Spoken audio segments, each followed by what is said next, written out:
Hey man, y'all sure y'all don't want to like burn one first, man?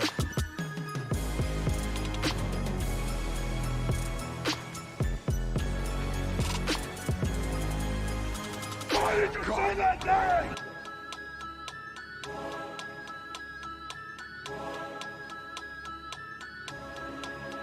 You hear about the cable?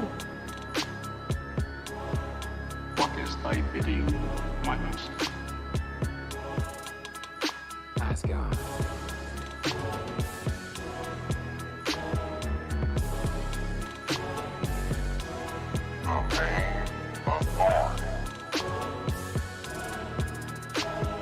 Forever, forever, ever. Forever, forever, ever. What it do? What's up, y'all? What it is? It's another good day. A Yes, Labor sir. Day at that. Ain't it though? What's Ain't up, it people? though?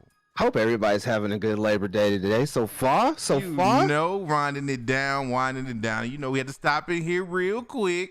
Yes, sir. Get with y'all, because we had some events. Well, one in particular go down this weekend. Yes, sir. For sure. Man, very What it is, special man? edition. What it do, man? Yes. What it do? What it do? What it do? In case The you boy ain't Al. know, it is your Yes, boy sir. Lavis right here with me. And in case you ain't know, this is a very special episode of the Mayne Authority. Yes, sir. This one is actually popular demand of the people because they wanted to hear what we had to say about it, man. Yes, sir. The peoples Yeah, a was lot to say. demanding. They wanted to know. Shang Chi.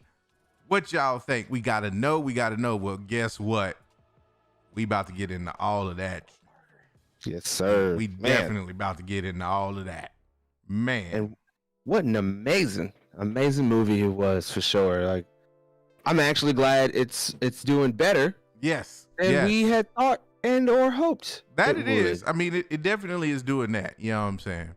So Yeah, man. let's just get on into this shit, man. Right off the bat, I need y'all to drop your scores in the chat. I need to know 1 to 10 where you at with Shang-Chi, because we got some Yes. thoughts. I definitely have some thoughts.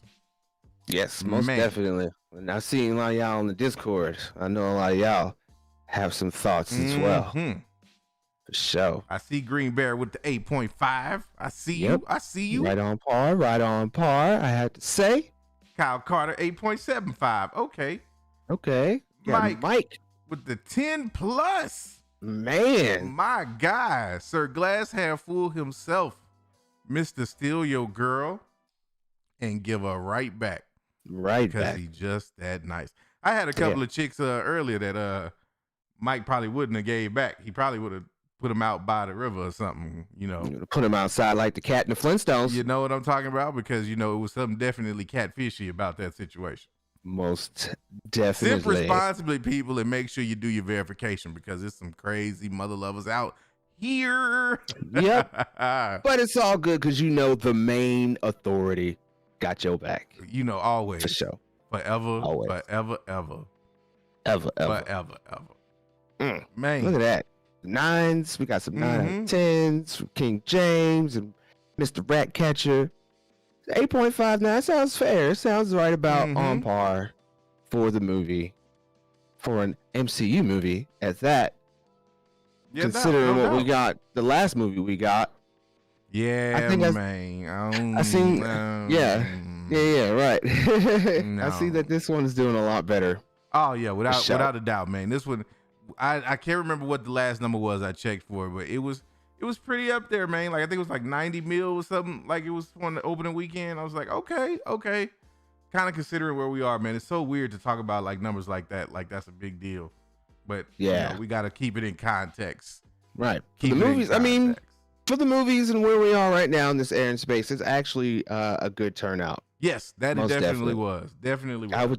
I would say if we were in the normal space, all we would probably have to do is add a 0, because I think it would probably open high, super Yeah. high. Yeah. Like I'd say good 5, 6, even though it's at 83. I'm looking at 83.5 as of 8 hours ago, which I'm sure it is probably still climbing. For sure. Of So I would course, say of it would course. be about a good 800 mil Yeah, for a man. normal opening. Yeah, I know. I went to go see it. I peeped it yesterday, and our theater was about maybe 2/3 capacity, if that, like maybe half to 2/3. I know we got it wasn't very many people sitting in front of us. I know we had about 5 or 6 rows in front of us, and nobody was in them seats, man.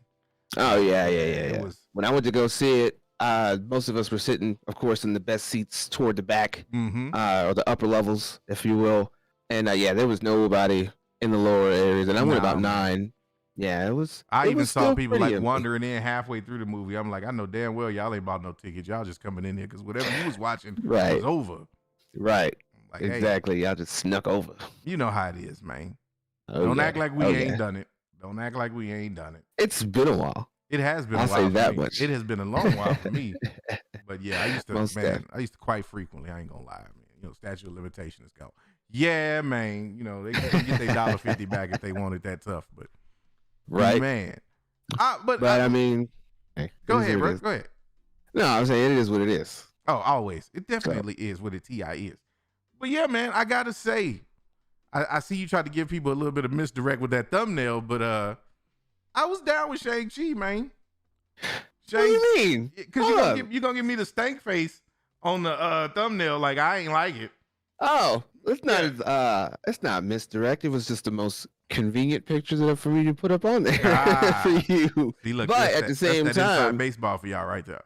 right. Well, at the same time, no, I'm going to take one just so maybe we can do a little back and forth. People think it's up and down. You know, that's. I ain't even think of that. See, might as well do it now. You didn't said it. There it is. There it is. Got to do it.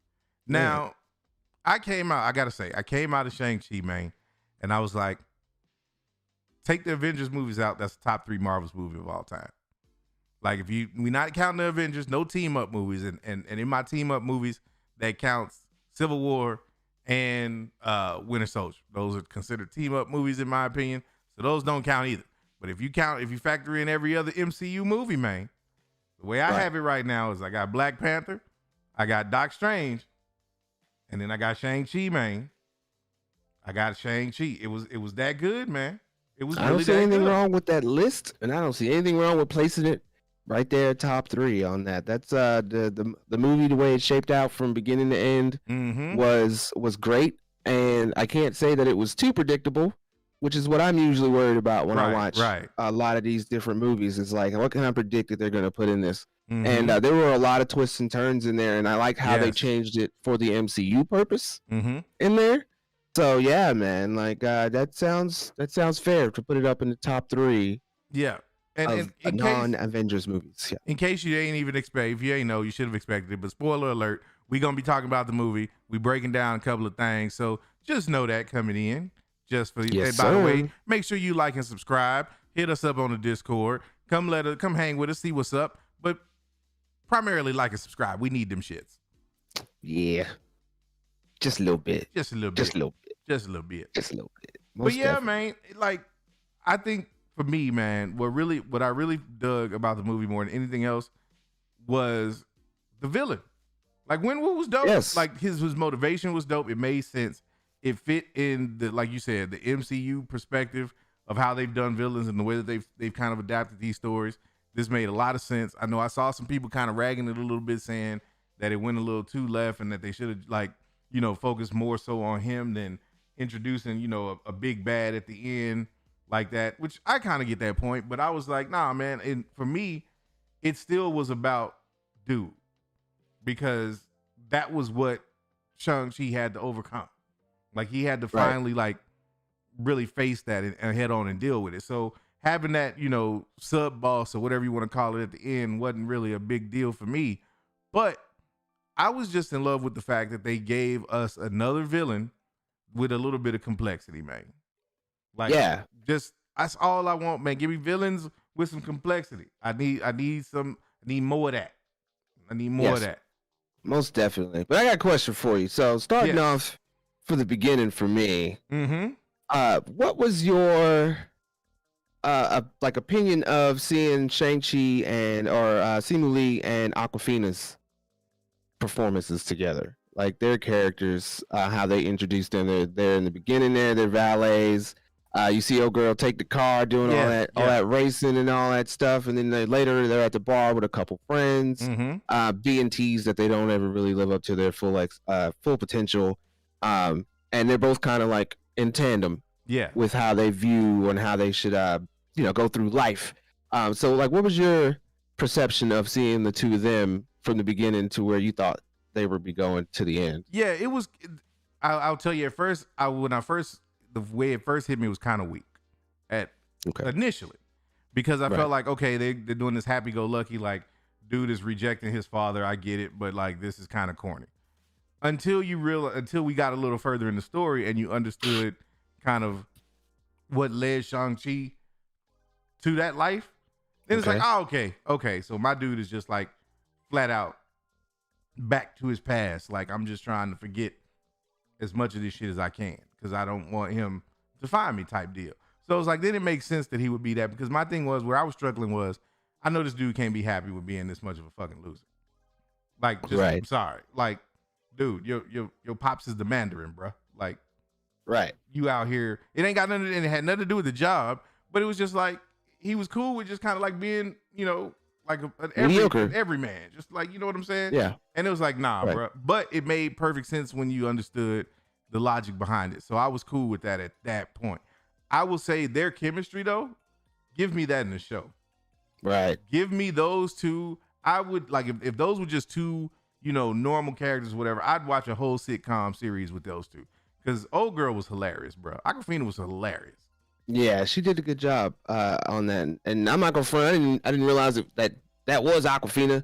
I don't really listen to her music, but I'm gonna do you one better. Who's Awkwafina? Right. I'll do you one better. Where's Awkwafina? Right. I'll do you one better. How is Awkwafina? Exactly. How? How? How's the operative word there? It's definitely the operative word there. But no, I liked it. I liked how they kind of introduced it, and it really wasn't too much of a love interest as much as it was like watching two friends who could possibly bloom into something at that point. You get into it and you kind of look at it and wonder, is this going somewhere, or are they just friends? And then as you watch it all the way through, it's kind of like, okay, so they're not like completely together, but they're definitely an item, whether they like to admit it or not. So I like how she kind of blew up on him when she found out. After that, I don't want to get too far, but after that bus scene. Oh yeah, she was like, that bus scene. Hey man, yeah, she was not about that. Can I give you my first hot take? Yes. I think the bus scene was a little overrated. Ooh. And like the action was cool, but I preferred some of the action way later in the movie than I did the bus scene, because the bus scene to me was kind of cliche. Like, I feel like it was extra, a little too soon. It wasn't that it was too soon. It was just a little too extra. Like, gotcha. This is the problem I have, and this is totally me. This is a totally me thing. But certain movies take me out of the immersion when the action is so fantastical, and then everybody just brushes that off like it didn't happen, or like everybody's chill. Like, I'm sorry, if I'm watching like some dudes throwing down on martial arts on the bus, I'm not just gonna be chill and be like, bro, let me YouTube this real quick. Check this out. Right. Bro, no, I'm gonna be like, hold on, man. Like, I need to be trying to get up off this bus, or I need to be finding my way to my protection, if you will. But yeah, man, that's me being like slightly taken out of it just a little bit. But that was the one thing. But it did set the tone for the rest of the movie, because I was like, okay, so this is what we doing. All right, cool. Oh, yeah. And then every fight scene after that, I knew what to expect. And I wasn't disappointed, because I was like, okay, yeah, this is going hard. But the bus for me was just a little bit like, so she ain't know he could fight. She ain't got a lick of fighting skills, but somehow they are able to coordinate perfectly so that they can switch seats on the bus and the whole nine. And she's hitting these corners like she's like Dale Earnhardt Jr. or somebody. You're saying she was on that like Keanu Reeves. Yes, man. You know what I'm saying? I'm like, bro. All up on that Sandra Bullock, man. Yes. I'm like, come on, man. Come on. Just that, man. Yeah. Just that. Well, I didn't think it was extra. I thought, like, I guess taking out of it a little bit. I thought it was good to kind of show that even as a normal human person, Mm-hmm. or at least the perception of him is as a human person at this point in the movie. Yeah. He is able to at least handle what you would consider maybe an Avengers level type of instance. I'm not going to say threat. I'm going to say at least instance, because that the way that they did that bus scene with, of course, it would have to be the double bus of all things that they are riding on, like just lightweight, hijacked and messed up in these hijinks. And they introduced your man Razor Fist. Yes. Which is not like a huge Marvel villain or anything like that. But I like when they pull these little, I like when they pull these out like that. I'm like, okay. Yeah. Kind of like my man's who was in Falcon and the Winter Soldier. Was it Bartok or? Batroc the Leaper. Batroc, yes. It's kind of like, taking little small villains and giving them a good little centerpiece in a movie like this. Mm-hmm. I thought the fight scene was pretty dope. I didn't think they would. I knew that, like, from the trailer that they would kind of go a little further, but I didn't think that it would be that kind of a big, huge deal because of some people trying to come and get a pendant. I thought it was going to be a little bit more of like maybe some kind of like an alien thing or something that had already kicked off by that point in the movie. And they're on the bus. That's where you were going with it. Yeah, like from the trailer, I didn't think that it was just going to be some dudes trying to come say, hey, I want that pendant. Yeah. Your shit. Give me that. Run that. And, then it turns into all that. But I guess with a villain like Razor Fist coming into play, that's exactly what would happen. But to your point, though, or at least what you talk about with my man sitting on the bus, recording everything and putting it up on YouTube, you know who that is, right? You know where he was first made his little appearance at, though, right? Nah, I missed that one then, man. Oh, okay. Well, that is the homie Zach Cherry, who played that vlogger Clev, who was in Spider-Man Homecoming. Ah, okay. He's up there on top of the monument. He's got the camera out. Yeah, that's who that is. So that's kind of why when you sign it together, okay. Yeah, so when you see my man on the bus and then you see him again with the camera and everything, it kind of makes good sense again why my man is doing that, because he's and if you know any real life vloggers, I know a couple. They are about that life. They will totally pull out a phone and record anything. This is true. It's almost like storm chasers that's going out there putting themselves in that danger. If they're already out there and they got a camera, they're gonna make sure that a lot of people is gonna be able to see that. But yeah, that was the homie Zach Cherry coming back to play the vlogger on there, and I guess that kind of pushed the initiative to get Shang Chi out there. Now everybody knows who he is and sees kind of what he can do, without really knowing him. They probably I think they call him Bus Boy. Yes. That's what they was calling him after that point. So it's kind of gonna be kind of cool maybe in the future, since at the end they can make him damn near an Avenger. They make him an Avenger. Exactly. I'm wondering if the other Avengers are gonna maybe reference him that way, or somebody like Thor. You know what I'm saying? Oh, I seen you on the tube. Yeah, it's Bus Boy. I'm sure we'll see that later on down the line for sure. Yeah, most definitely. But so then he gets this postcard, which he thinks is from his sister, and the coaster came and got his pendant, so that drags him all the way back to go home. And of course, Awkwafina is tagging along with him. What did you think about the airplane scene? Did you think that was necessary with them? They kind of flash back, of course. Yeah. He's explaining who he is and where he came from and why, and blah blah blah blah. Lightweight, and then they interrupt that with them being on the plane, and she's asking him, "Do you want chicken or beef?" Yeah. And then they can't get no chicken, and then it's just beef. It's like, I don't know. I thought it was kind of like a comedic break, but I didn't know if it was too necessary. It was, but the timing of it, I don't think was executed very well. I think it was kind of, to your point, a little disjointed considering where we were in the movie at that point.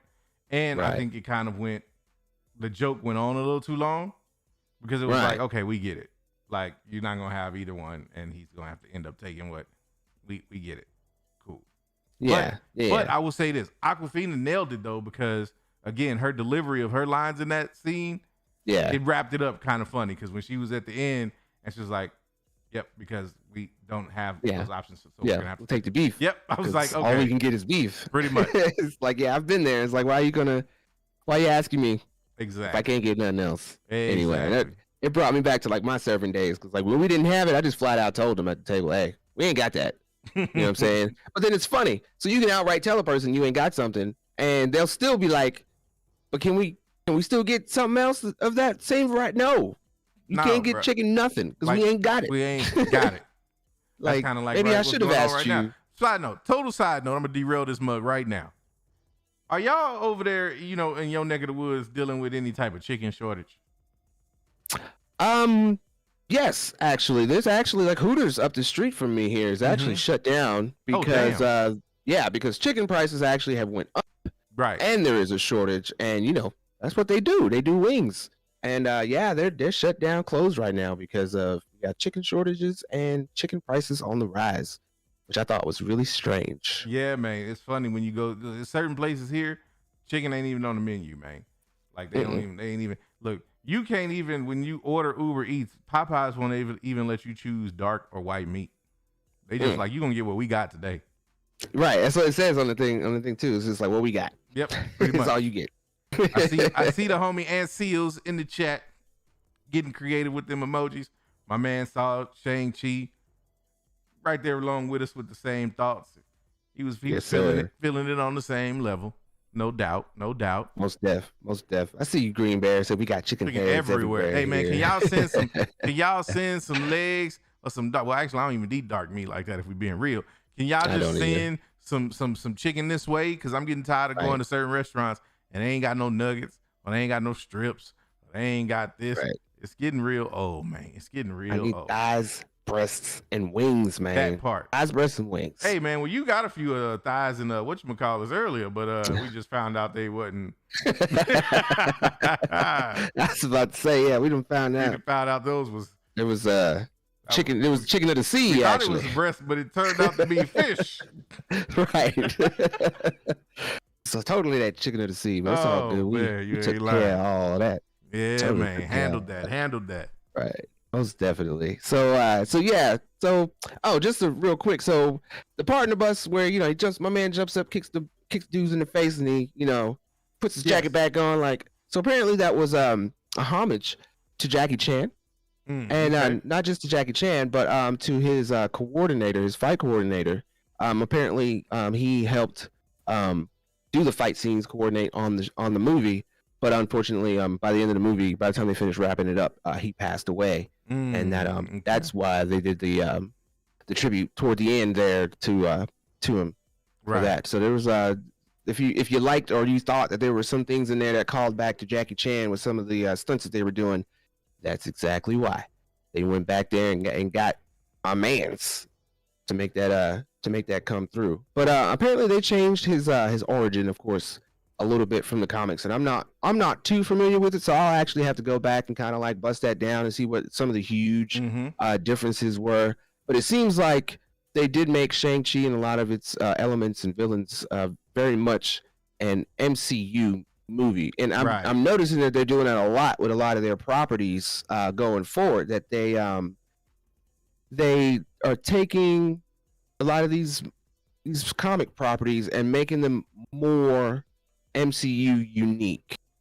Like, you get some of the origin, you get some of what's important, but you don't get the entire comic book front to back origin anymore. You just get the introduction of the character, a little bit of background that might call back to a comic, but then the rest of that is their own thing, which is to me is great, because that makes me look forward to characters that I'm seeing that they're teasing, like Shuma Gorath. Yes. Especially in this movie, they're teasing, to me, they're teasing Galactus, and we'll get into that a little bit later, where I believe they're teasing that. Dr. Doom could be a lot more interesting. Or at least for the MCU, at least. So I'm liking the fact that that they're going that route with how they're doing all this stuff. No doubt. Most definitely. So they get on the plane, they get off the plane, they head over to find his sister, and little does he know when he gets on this elevator that he's signing a contract to that fight scene, the scene where we get our first look at the Abomination. Yes.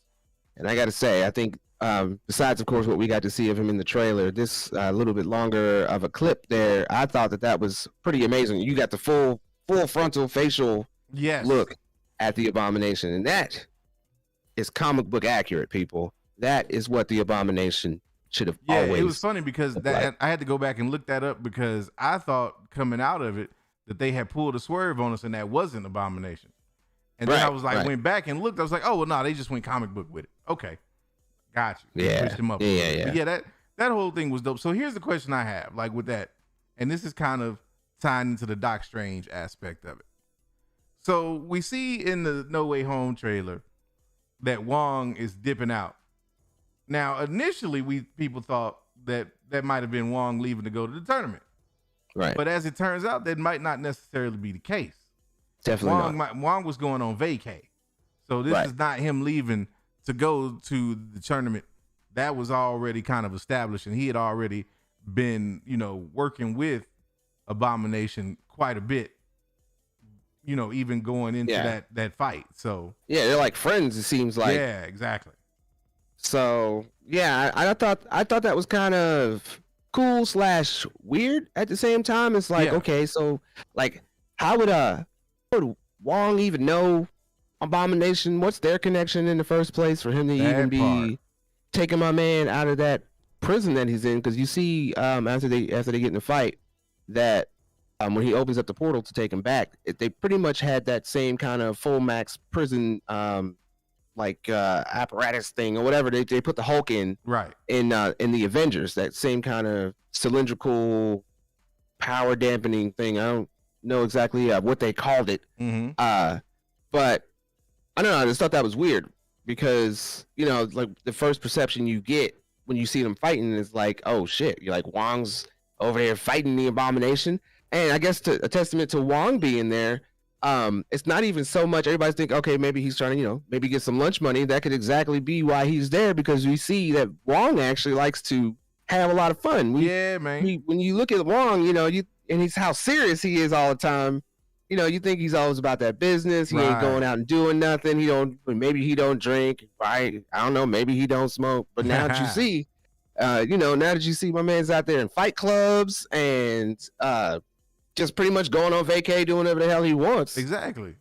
It's just kind of cool seeing how they a sorcerer of that caliber, man. He got to cut up somehow, man. He got to get his R&R in some kind of way, man. Maybe that's the way that he likes to unwind.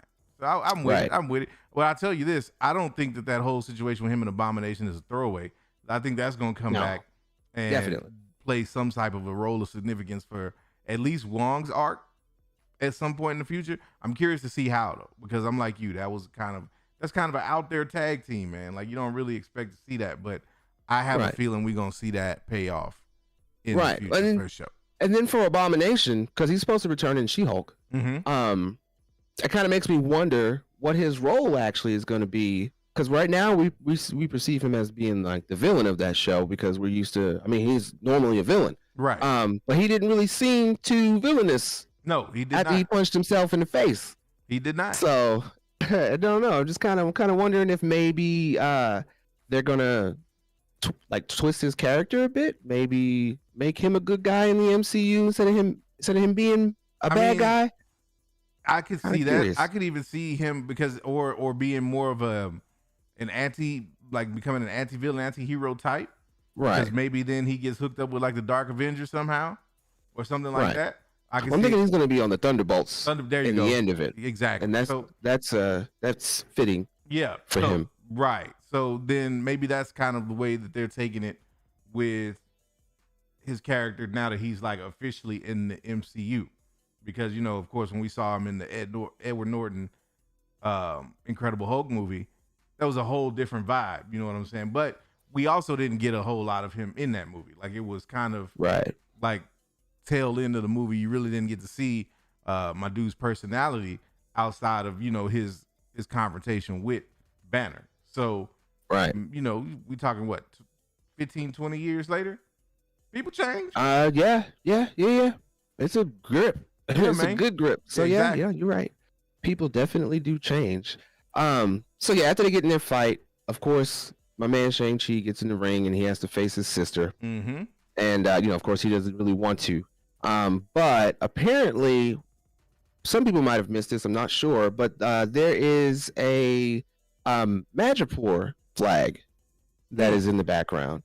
And I thought that was kind of cool because of the fact that, we get Abomination. We're kind of slated to hear that he could be recruited on to being in the Thunderbolts. Mm-hmm. And it seems like Julia Dreyfus's character Val's going around and practically collecting people for this purpose.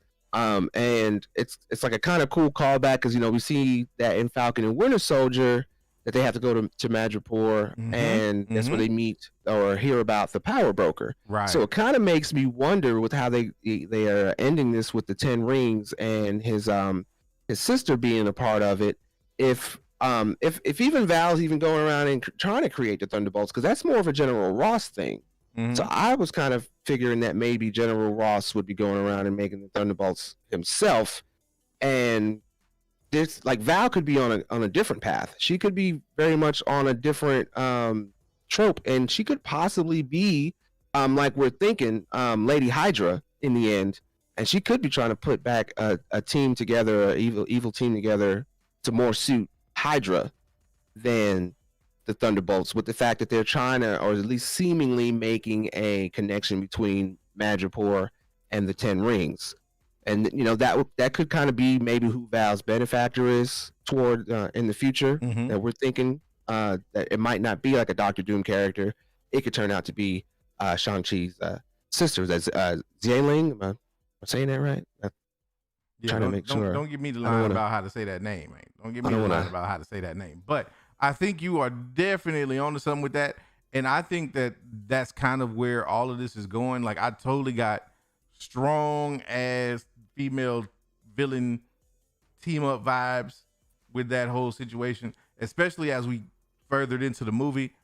It really did seem like they were setting up, his sister to be a player in that same space as like the power broker and shit like that. So like, I definitely feel that, because you kind of like, I missed the Madripoor flag Easter egg, but that just strengthens it to me even more, because it feels like they're intentionally going out of their way to make this connection so that you can so that later on you get this payoff.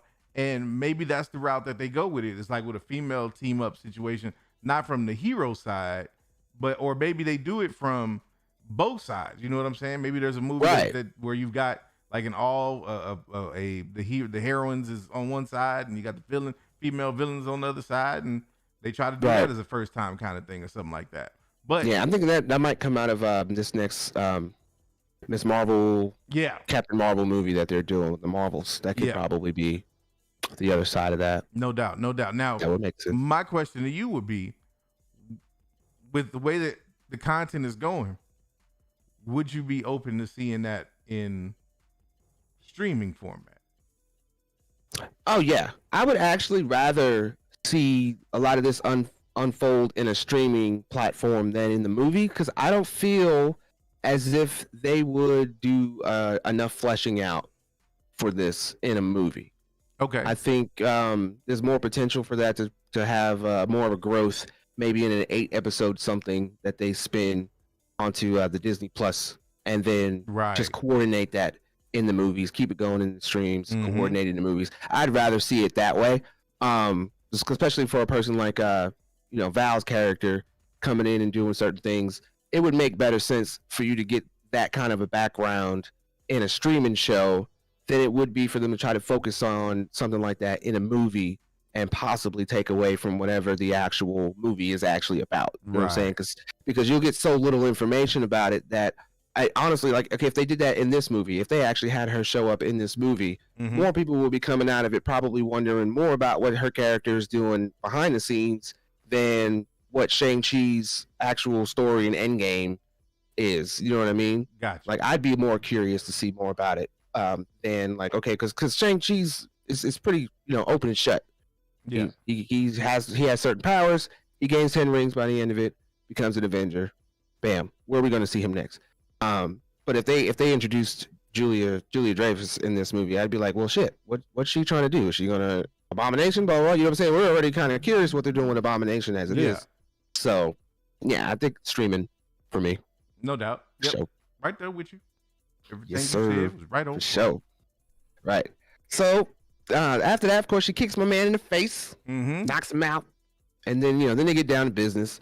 And long story short, they pretty much you find out that my man's been gone for at least 10 years. Yep. And it took her about 6 years to be like, you know what, screw this. He ain't coming back. I'm bouncing. My daddy ain't paying me no attention. I ain't getting no love. I didn't train myself by watching everybody else, Mm-hmm. and it's time for me to do this. And like at a young age, she's been running a fight club. Right. So, then they find out that she didn't send the postcard. Practically, Mhm. it just turns out it came from Daddy saying, Right. "Hey, it's time for a family reunion. I know how long it's been, and this is the best way for me to get y'all together." And then he sends the troops out after him, and we get that building fight scene, Yes. where it seems like your girl Aquafina, Katie, was gonna be done. Yeah, man. I thought she wasn't gonna make it for a minute, man. Yeah, a friend of mine was like, "Oh, she's gonna die by the end of this." I was like, "No, I don't think so. I don't That's think what's so." up. Yeah, But, man. But that Yeah, so, I thought they was gonna do that. yeah, so going back to like I was saying the bus, because I know, people might be like, well, you said the bus fight was extra, but you was cool with the building fight. I think it was the building fight to me. The reason it was different was because it was over the top, but like you could feel the stakes in that. Like you said, Aquafina was damn near about to fall off the building. It was about to be bye-bye for her. So you was really kind of on the edge of your seat with it. Whereas the bus fight to me was more of just like, let us just show how Shang Chi gonna flex and like whoop everybody ass and won't Right.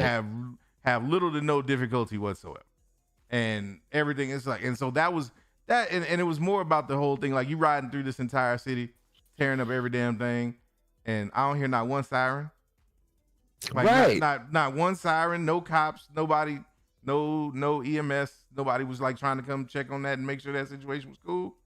Yeah. It was like, oh no, he got it. That's Shang-Chi. We know that's Sean. He got that. Oh yeah. Yeah. That's whatever. no, That's it was- 10 rings up there. Right, We're good. exactly.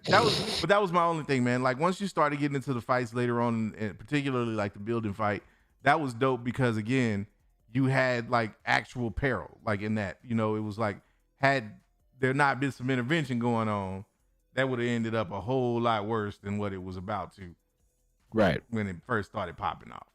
Right. Most def. So, my next question for you is, what did you think about Death Dealer being in there and being in the movie? You see him, he's training up Shang-Chi as he's growing up, beating him whenever he ain't standing up straight. Right. And then he actually has to fight him in this toward the end there after they finally snatched that pendant off of old girl, which he came through like Didn't slick. Didn't he though? It just was like, yeah, I'll take that. It was gone. My man was not playing around. I thought he was actually going to wind up being more of the sub villain to Wenwu. Yeah, I think so. I thought it was cool, them including him. I thought the amount that we got of him was sufficient. I'm kind of glad they didn't go that route with him being kind of the sub boss, because then that would have been a little too cliche, I think. Going the way that they decided to go with it, I think it was pretty cool. I'm not too familiar with him, but I would like to see more of that character in the future, whether it's like backstory type or whatever, just because I think that's a dope character to just have on screen. Like I will say in the scenes that you got, dude don't need lines. It was like the presence was there, bruh. So like I'm here for that, especially if you get to see some really nicely choreographed martial arts action. Like I'm with that. Right. Definitely with that. Yeah. I thought that was pretty good. And then of course after that walks in Wenwu, breaks up the fight with the rings. It's like, all right, let's go. We ain't got time for this. I got shit to do. But Just I did like dad, right? right, Just like right. a father. Just come in here. We ain't got time for all this playing and shit. Come on. Right. Yeah. This games, this little games, because Right. you gotta think, my man's been around for centuries. He's Right. been around thousands of years. But I do like how they redid the essential Mandarin character. Because apparently, supposedly, the original Mandarin character was actually supposed to be like a racist trope that was introduced in the comics. Right. And the MCU flipped that on his head and actually gave him a dope origin story. I mean, of course, you see him in the beginning with the 10 rings and doing what he does, taking out whole armies, just walking in through the front door like it ain't anything. But to see that he actually kind of had a down-to-earth human side, and something that was kind of touched on more by him meeting Shang-Chi's mother. Right. And him putting it down for a little bit. I thought that was kind of cool to show that Shang-Chi wasn't just some normal kid either. You know, he tried to he went through and tried to find that maze to figure out what they was trying to hide back there. He never really figured it out then because he met her and kind of decided like, whatever, I'm not even interested no more, because after having these rings for so long, I think more or less he was more impressed with the fact that he wasn't able to just walk in through the front door like he was everywhere else. Old girl, practically, even when he shot the all 10 rings at her, she took all 10 rings and shot it back at my man. Can we keep it 100, bro? Go ahead. You know what happened in that situation. My man was blinded by the beauty. By the beauty. The beauty. He was blinded by the beauty. My man, for thousands of years, have been conquering and killing, pillaging, doing what he do. And the first time he walked up on a female that was like, I ain't impressed. Right. He was right. lost. But he had no choice. He was lost in the sauce. Right, exactly. That's what I say. He got lost in the sauce. He got lost in the sauce. And he realized in that moment that if he didn't have the sauce, right, well then that's his loss. Exactly. He was like, not about being lost. I'm not trying. No, I'm not. I have lost, but now I'm found. We don't do that here. Don't do that here. Most of that, but I do like how they tied that up from Iron Man 3. Yes, man. Yes, this honestly was surprisingly probably my favorite element of the movie. Now, everything else was dope, but the fact that they leaned so hard into the Iron Man 3 Mandarin and brought my man back, and he played such a pivotal role in the sense of keeping the movie in an entertaining spot. And what I mean by that is the movie was going to be heavy regardless, because with the Asian mythos, the way that the movie was going to be presented, there's going to be a lot of heavy family elements, a lot of that in it. And you knew that you were going to get a movie that was going to kind of grip you in that way. Normally with those kind of movies, you have the comic relief. Awkwafina was that comic relief a little bit. But what made it really pop for me was when you get the Mandarin and you realize kind of what his role is at that point. And it's like, you know what? This is going to work now. This is actually going to work. Like, this whole thing now just comes full circle, and it connects in a way that not only makes sense, but it was actually entertaining, man. Like, right. It was hilarious. Him and Morris, bruh. Like, I was so you can see him. I was like, oh, right. I was dead. I was dead. Yeah, I thought Trevor Slattery did a great job. I was actually kind of glad that because I think some people was probably wondering, it was like, okay, we got Shang Chi, we're talking about Mandarin here, or at least the character. What happened with my man's after they broke him out of prison? Like, 'cause that was pretty deep. You know what I'm saying? It was like they thought what he did was big enough for him to come bust him out of prison, right, and essentially get ready to execute him. Which is why everybody figured what's going to happen. You don't go through those kind of lengths for no reason. But to find out that my man just was about to get killed and then monologued his way out of that, right? Like, you know what? I had that was Tropic Thunder to me. Like, I was like, if that was what they did with my man's, what's his name? Ben Stiller's character in that movie where he was doing he did Simple Jack. Yeah. And then it's like, oh, okay, we're going to kill you. We just use you as a court gesture. There you go.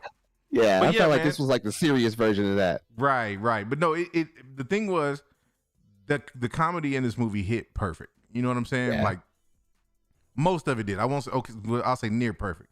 Most of the comedy in this movie was spot on.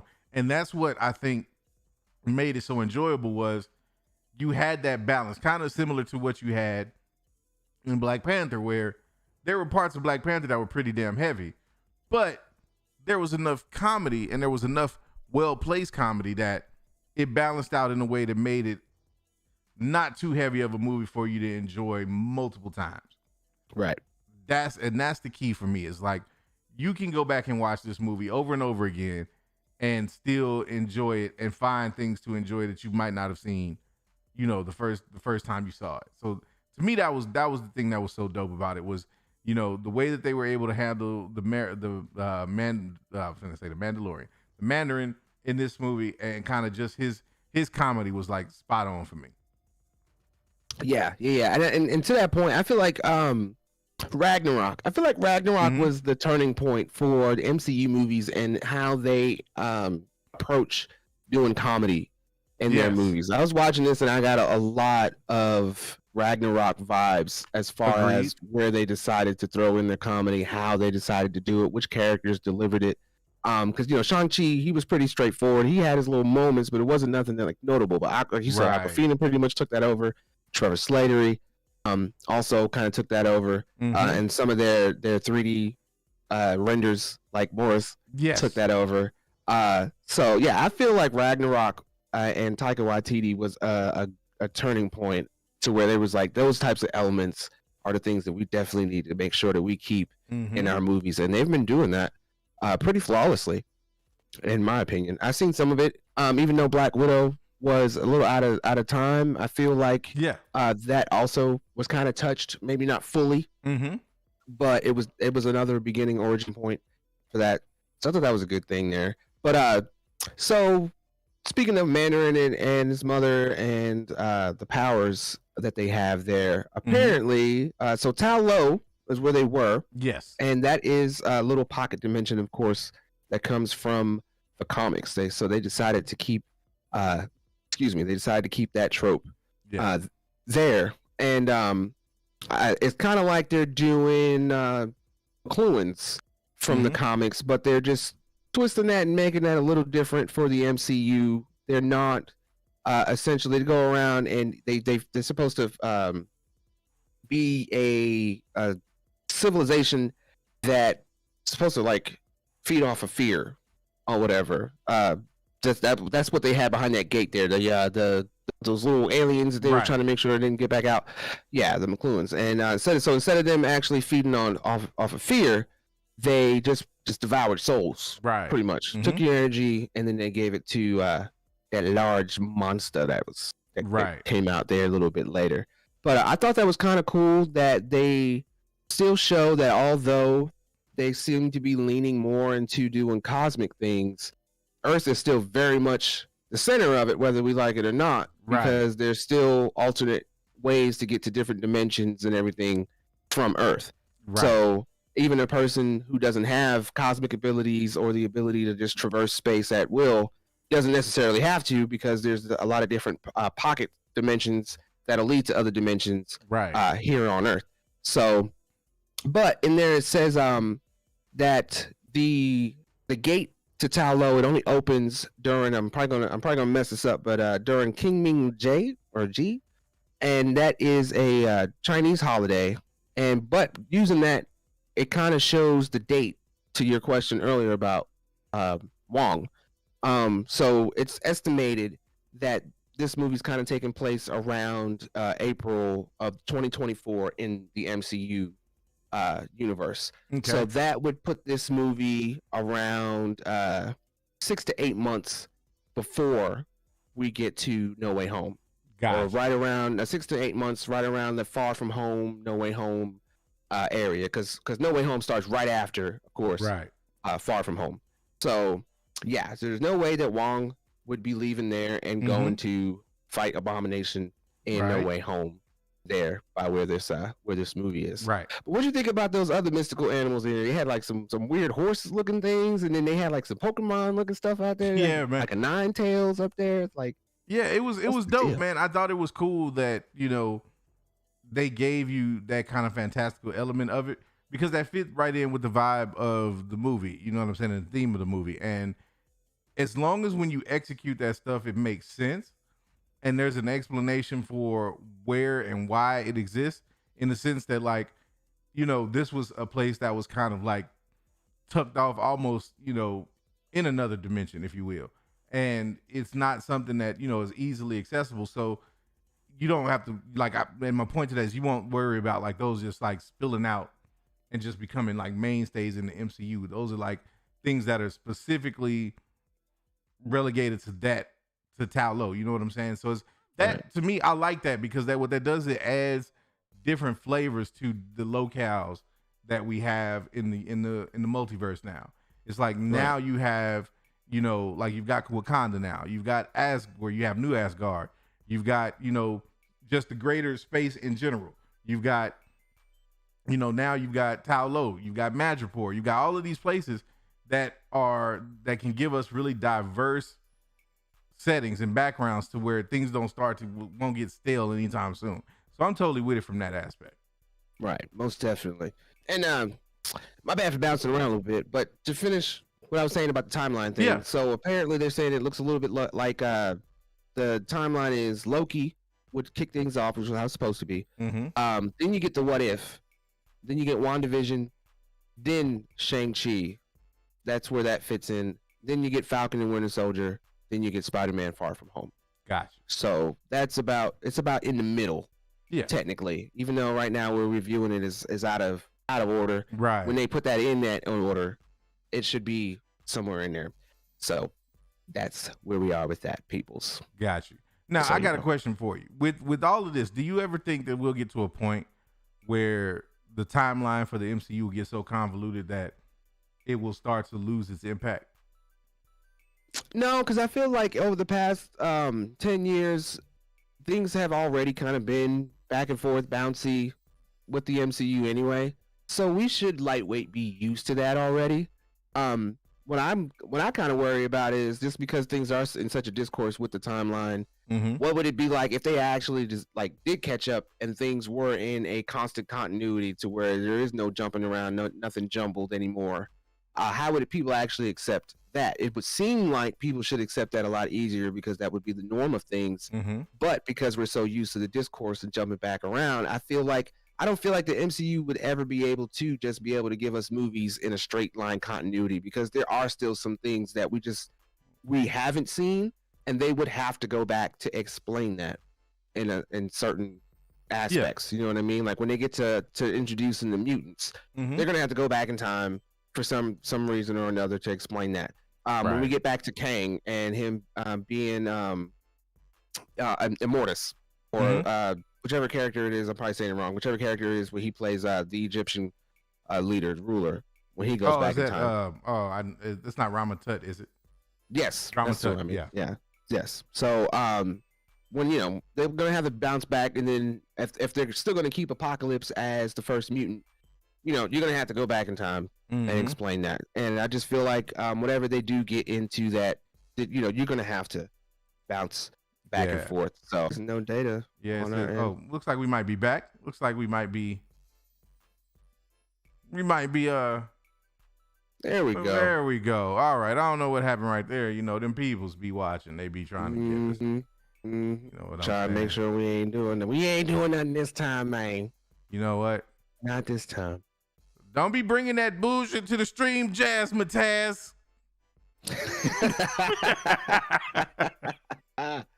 Oh man. You want to We'll have to block hit him me, back with some- suckers? Right. Jazzmatazz about to get hit with the razzmatazz. Yeah, man. You don't stop playing. I'm saying that wasn't the way we meant when we said jazz it up. Not like that. Right. Not like that Not like at all. that. No, we No. just jazz it. We don't matazz it. We don't metaz it. Nope. Keep your metazes to yourself. Right. Man, so Yes. where were We we? digress. We digress. Yes, but we digress. Most definitely. By the way, this music is dope. Yes, Just it so- is. Most definitely. Gotta throw that out there. Just gotta throw that out there. So yeah, pretty much, you get through to where he thinks that his wife, my man Wenwu, thinks his wife is calling out yes. to him, Mm-hmm. and that facilitates him getting that pendant so he can stick it in the dragon's head and please the homie Adam Fanjecture with all that beautiful CGI water. I'm telling you, right? Like, I feel like Adam was like an executive producer on this movie. Yeah, And instead of is. more cowbell, my man was like, more CGI water. Yes, everything needs CGI water Soak everything. now. Right now. You know what'll make this really cool? Just have water come out from water. Right. Lots But of the water. MCU was like, Hmm. we'll do you one better. We'll turn it into a map. There you go. Exactly. Yeah, that was pretty dope though. I enjoyed that though. The fact Yeah, that it was water came cool. out, turned into a map. And then you got the jungle itself that undulates and tries to keep people out of it by Right. pretty much crushing you to death. Exactly. It's not ominous or anything You know like what? that. I'm just going to say it. That jungle was black. Oh yeah. Because you know how we are when we have uninvited guests. We ain't letting you in. We don't give a damn who you are. You're like, oh, imagine you long lost children of. No, you ain't coming. You ain't getting invited. No, we ain't here. Close the door. Hurry up and close the door. It's like going to a cookout with the undulating fence. All the fences just move back and forth and around. Exactly. Trying to keep people out. So you can't find the main You barbecue. like, oh, damn. They said it was here. Right. Oh, look, oh man, look, I'm gonna invite you to my barbecue, but you got to show up on the porch at this time only. Right. The door will only open.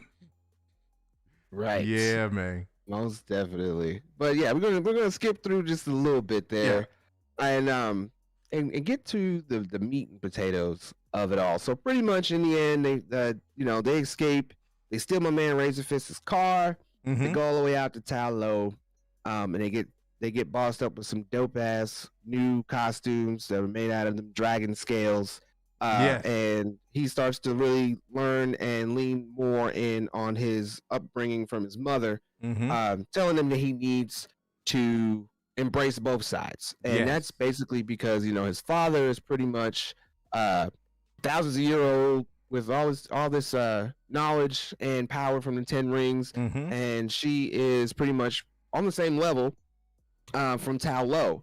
Yeah. And has connections to their great protector. That turns out, it's that dragon from that dimension that gives them their power. So that kind of facilitates the reason why Shang Chi is able to manipulate the 10 rings as well. Right. Whenever he finally gets into his fight with his father, because of that energy that he has. And it kind of turns out within the same thing that the 10 rings, because when they spoke about Wenwu and his origins, they tried to say, maybe he found it from a cave with the box of scraps. Yes. Maybe it came from a spaceship. And they was doing the Easter egg drops for the 10 rings from the previous comics. But what they're really saying is that the 10 rings actually came from that pocket dimension from Tao Lo.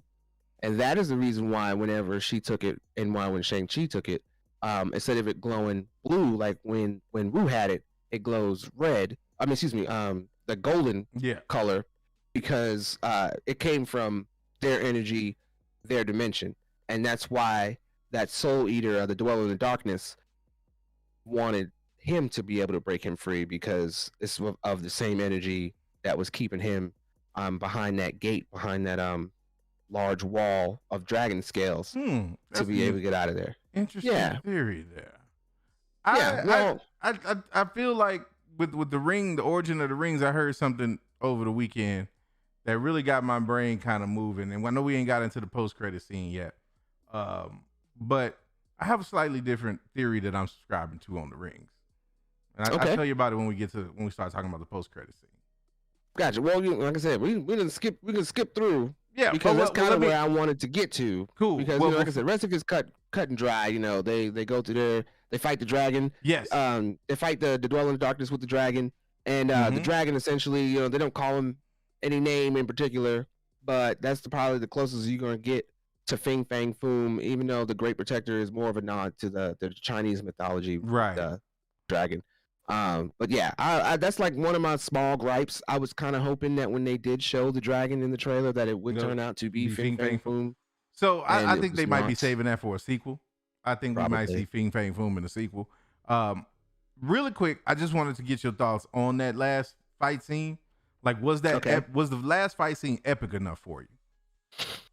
As a whole, like with him showing up and them actually having to fight the human level threat, I guess. I thought that whole wrap up for the fight scene was actually pretty great for the movie. Because for the whole thing, you get the fight scene in the beginning, you get a little bit of that more in the middle between him fighting his sister a bit and actually escaping. You didn't get too much dialogue that wasn't necessary for the movie, and you got to enjoy a lot of action that pretty much, to me, it was like, that's kind of what you go to the movies for. You don't really want to sit back and get bored with dialogue too much. And the dialogue that they gave you, like I said, not only did it progress the story, but it progressed the MCU itself. Right. No doubt. So when he came to that end fight scene where he has to fight his father and kind of come into himself and gain the 10 rings, And then right after that, he's immediately fighting something that you can say would be an Avengers. That's an Avengers level threat. That's something that normally you would see somebody like a Thor fighting, or someone like a Hulk Buster, Iron Man fighting. You know what I'm saying? It's not something you would think someone who you look at as just a human would be going up against. And he totally handled himself the entire time. Like, he damn near saved the dragon, because the dragon was about to be it for the Great Protector. My man was getting his soul sucked out of him, and not in the way that he wanted. No, not at all. Not at all. Not in the way Jazz was talking about. Wait a minute. Nope. Never mind. Nope. Not at all. Nope. Kels. She was on that. He's not on that Kels. Not on that Kels. Wasn't on that Kels either. Was not on that Kels. But yeah, I thought that as a whole that the way did they tie that up, and even at the end where they're talking with their friends in the bar again, and they're pretty much telling them everything, because at this point we've already had the Chitauri come through. Thanos came through, snapping everybody. Like, aliens is a norm for them in the MCU. So them telling everybody, telling them what's going down without even stretching the truth or lying about it at all. I like how old girl she still didn't believe it. Right. Just mainly because it was them two. It was them two. Exactly. Yeah. Not the fact that what they were saying was so out of this world, because it really ain't no more. Like, we passed that in the MCU pretty much. Yeah. Definitely that. Yeah. So I liked how they made it more of a, this is a normal thing as far as talking about these mystical creatures actually being real and being tangible in their world. That the most unbelievable thing about that story was it was them two. I thought that was cool. And the way Wong came through and, pretty much teased, like we said, in that end credit scene where he walks through and now he's talking with Wong, Bruce Banner. Yes. With his arm in the sling. Yes. And Captain Marvel with long hair again. So that to me is kind of what I wanted to hurry up and skip and get into, because mainly because of Bruce Banner first. Okay. Because the fact that we actually, so like the last time we see him, he is constantly Hulk. He's like, hey, we're good. We're buddies now. Yeah, Professor Hulk. He's like, we're good. We're buddies. And now he's back to being just regular old Bruce with his arm in the sling. Yes. I feel like there's hope for a lot of people out there who's been wanting a different or a more boss level Hulk to come out of it, for where we actually could see World Breaker Hulk. Yeah, I think that was the first thing that I automatically thought about when I saw that post credit scene. I said, "Oh, so they're retconning Hulk. They're gonna go back and they're gonna give people the Hulk that they were screaming about." I'm cool with it either way. I didn't have too much of a problem with Professor Hulk. I figured at some point Professor Hulk was going to end up evolving into, back into the Savage version in some respects. I thought, whether it was Banner coming back or whether it was that Hulk just finally turning, getting a little bit more jaded, if you will, somehow they were going to have to bring that back. And so I think the fact that they brought Bruce back in this way kind of just puts everybody at ease to say, all right, look, we had Professor Hulk for a little bit, but you ain't got to worry. We not sticking you with that for good. Like, we going to switch it up a little bit. So I was cool with that. But with that post-credit scene, and they were basically discussing the power of the rings and where they came from and trying to determine, what was up with that and the whole nine. And you have Captain Marvel saying it's nothing that she's known of before. You've got Wong saying that, that they've never registered that energy, at the Sanctum Sanctorum and stuff like that. So it makes, now you were saying that you think that the rings originated from Taulo. There's some of the Easter eggs that were in the movie kind of hint. Okay, so for one, like you said, Wong said that they didn't have any records for anything in the Sanctorum or anything. He also kind of name drops Kamar-Taj. Yes. So from where the Kamar-Taj is compared to when Shang-Chi got the rings, he was in that pocket dimension. So, and the fact that he is able to control them with the gold power, not with the blue power, shows that they're able to actually use the 10 rings for what they are supposed to be, whatever they were supposed to be created for. So that just shows that Wenwu getting the rings and having it for as long as he did, then fighting his mother and showing and seeing how she was able to actually harness the power, change the power, and then give it back to him where he couldn't handle it anymore. Shows and facilitates that it actually came from that dimension. And maybe I'm not saying it originated from Tao Lo. I'm saying it originated, or at least they're saying it originated from that dimension. And then when Shang-Chi got a hold of it and has them now, the signal that whatever signal it's emitting, and he said that they felt it, they're in a completely different dimension. So it reasons to believe that whatever that power is that he now harnesses has traveled through the multiverse. Got you. Okay. So that's what they're saying. Like the rings came from that dimension, and that's the reason why the color change, now, why the energy is unlocked. The homie Rob from Comics Explained had another theory that I was like, I could actually see this as well. Because if no one had any type of if these rings don't show up, or the creation of these rings don't show up anywhere in history, and they hadn't felt that heat, that energy signature before, and then all of a sudden it's a beacon, is what they basically were able to figure out with it. A beacon for who? We still don't know yet. But what if the rings came from the future? Okay. What if the rings were created by one Kang the Conqueror? And we have what we saw in terms of how the rings were being used was only a fraction of the true power and capacity of which the rings can be used. And so we were seeing them used and harnessed as a weapon. But what if the reason that they were able to deflect the power and Shang-Chi was able to transcend it into the that orange magic was because that's more in tune with the actual nature of which they were created to be used as. And that's why no one knew what they were, was because they don't exist yet, because they haven't been created. And for whatever reason, Kang took them back into the past, and they ended up wherever it was that Shang-Chi, where Wenwu found them. And that's why he's had them for so long. I thought about that, and I was like, that would make a hell of a lot of sense, depending on who that beacon is designed to signal. Because depending on who that beacon is to signal and where this goes, that would make a whole hell of a lot of sense, and that would tie in to, because you've got that beacon now, and then we know that we've got the whole situation with the Eternals, and that whole signal popping off because of the rumored birth of the Celestial or whatever that lands on Earth.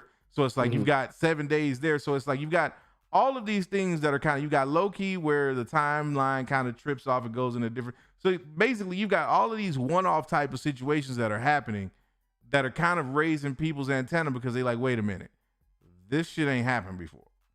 Like, this is a whole different, like we in a whole different ball game now. And I just feel like it would make total sense if the rings did originate from Kang on some level, because that would be, okay, now we're seeing kind of the ripple effects of the timeline and what happened in Loki, because now all of these things are starting to happen in certain ways that are facilitating whatever is about to happen with the MCU overall. So it was that when I heard him talk about it from that angle, I was like, I can see that. I could definitely see it, but I could also see them originating from Tao Lo. But my question then would be, well, then why wouldn't anyone from Tao Lo have been aware or spoken to Shang-Chi about the power of the rings or the original nature of the rings, unless they just didn't know? Because it is very well possible that they ain't know. Well, his mother does, but just in so many words. Like, she doesn't outright say the rings came from us and it came from the Great Protector, blah blah blah blah. But the way that she shows him how to essentially airbend, because there's a lot of airbender Easter eggs in this movie as well, especially with them using the Tai Chi fighting style. But yeah, the way that she pretty much teaches him how to move and how to manipulate the energy that he does have, shows him how to manipulate. That's why he was able to just outright take the rings once he accepted who he was. And that's why when his father tried to use them against him at that point, he wasn't able to, because the energies that they share are the same. And my man Rob, that's where I get all my old school comics, even my new school stuff. I get it from my man's Robs. But I will have to say, as much as I love what he does, for me, he's not where I would go for those types of rumor Easter eggs. And the reason why I'm gonna say that is because I watched all of his Loki, when he was covering Loki, the 6 episodes, and I watched from the beginning all the way up to the end, and a lot of what he did was pretty much fanboy dream, because none of what he was hoping would come out of the show or predict actually happened, and he was leaning a lot on what's going on in the comics. Right. But that kind of, to my point, is what I'm saying I kind of like about the MCU. Now, I will say I can kind of agree. I can see the MCU turning that into something possibly related to Kang, but I don't think Kang created the 10 rings. Okay. I feel like that's something that's been there. Right. It's something related to another dimension. And the one thing I have to say about when it comes to Kang, He Who Remains, and all that stuff is, what people really got to remember is, Kang, just because he is at the end of the timeline, does not mean that he created all of creation. Oh yeah, of course. That's one thing that's still kind of ambiguated in the MCU that they have not touched on, because you got the one above all and everybody in those tier power levels that started before him. What Kang essentially describes that he did was, because he discovered that there is a multiverse, that chain reaction of him meeting himself caused the multiversal war, to where he essentially had to take over and kind of play God at that point. So since we are in the beginning part of this, like Loki, kind of reboot the MCU, but we're not to a point where we actually meet that Nathaniel Richards for those events to happen. Yeah, for he's him still to take 1,000 years out, because he's like 3,000 something. Yeah. Yeah, so I don't believe that Kang created them and somehow planted them or anything like that. I still feel, especially since they said they don't have any information on it, and that's my point, what I was going to bring back up later with them talking about the Dweller in the Darkness that they fight at the end, and them changing them from sucking on fear to them taking souls and feeding off of their energy. The other character that they could totally bring in, and this could be a tease or ease into, would be Galactus. So Galactus, as we know, is he feeds off of worlds. Yet we haven't really seen him yet. So essentially, with what's going on in Loki, essentially busting open the multiverse and creating the other timelines again, it's almost equivalent to what they tried to do. What we're saying that they did was just restart the universe in a way. Right. And Galactus, he was born of a different universe.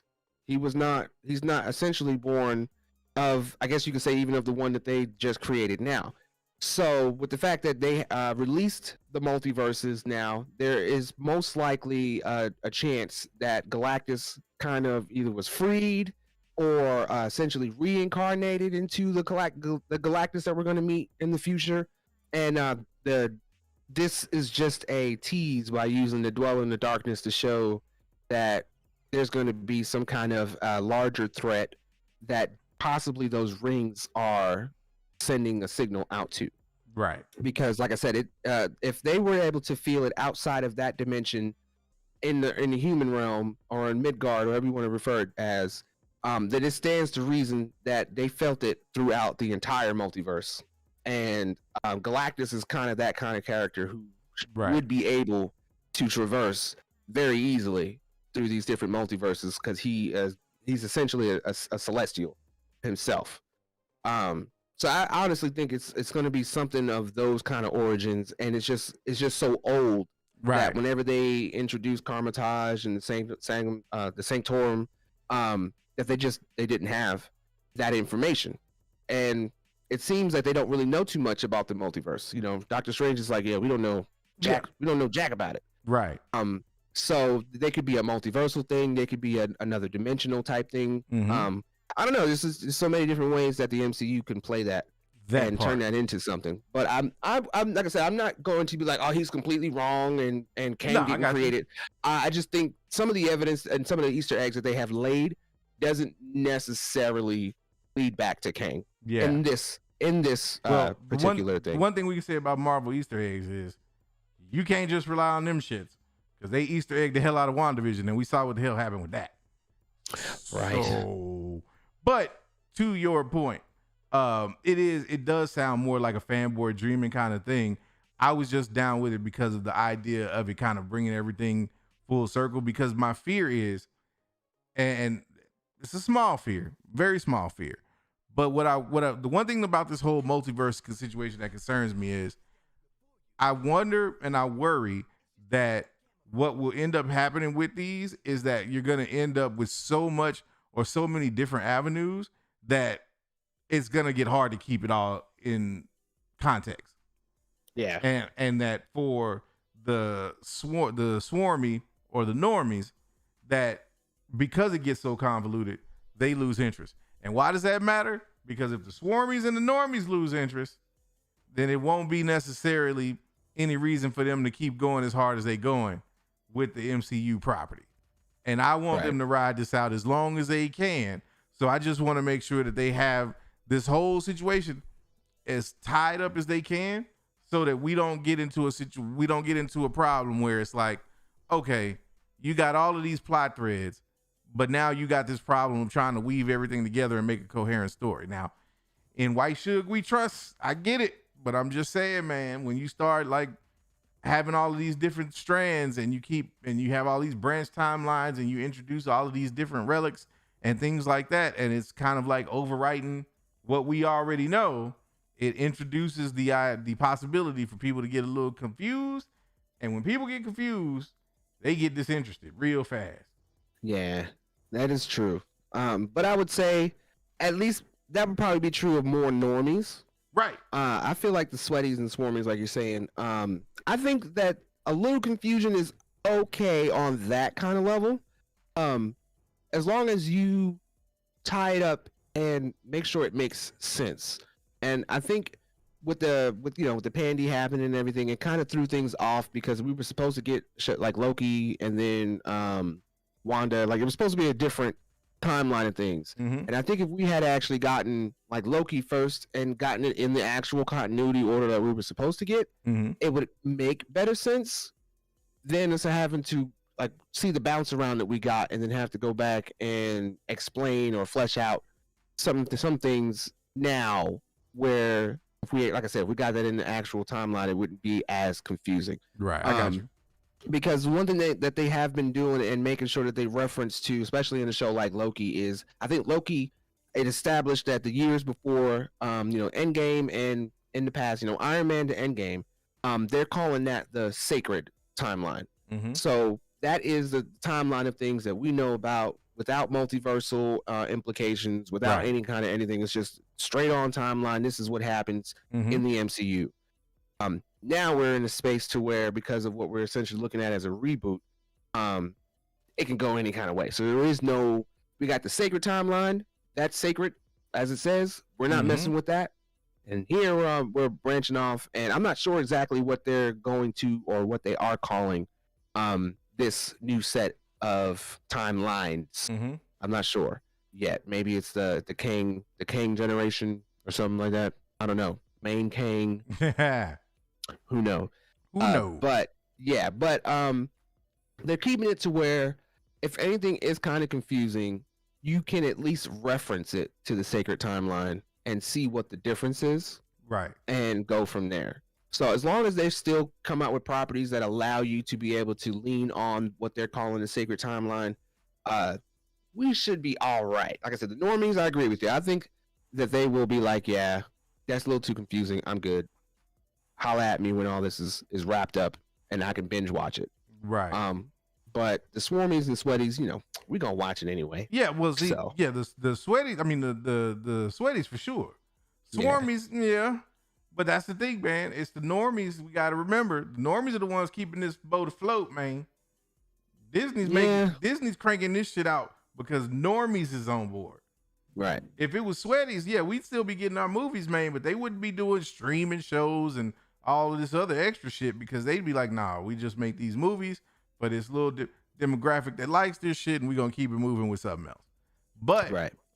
because everybody was able to the one thing I'll say about the Infinity Saga is that was you could basically there were several entry points to that saga. You didn't have to see the very first Iron Man or the very first Captain America to fully understand what was happening. All you had to do was jump in at a point where you could understand where everybody was at in the story. You know what I'm saying? And so once you got them on board, everybody understood what was going on with the Thanos problem. Everybody was like, "Oh snap!" It was like you could come in the Infinity War and not have seen a single Marvel movie and understand what was going on.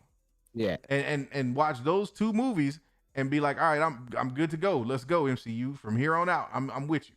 But the thing about what I wonder is, will you still be able to do that with Phase 4 going forward?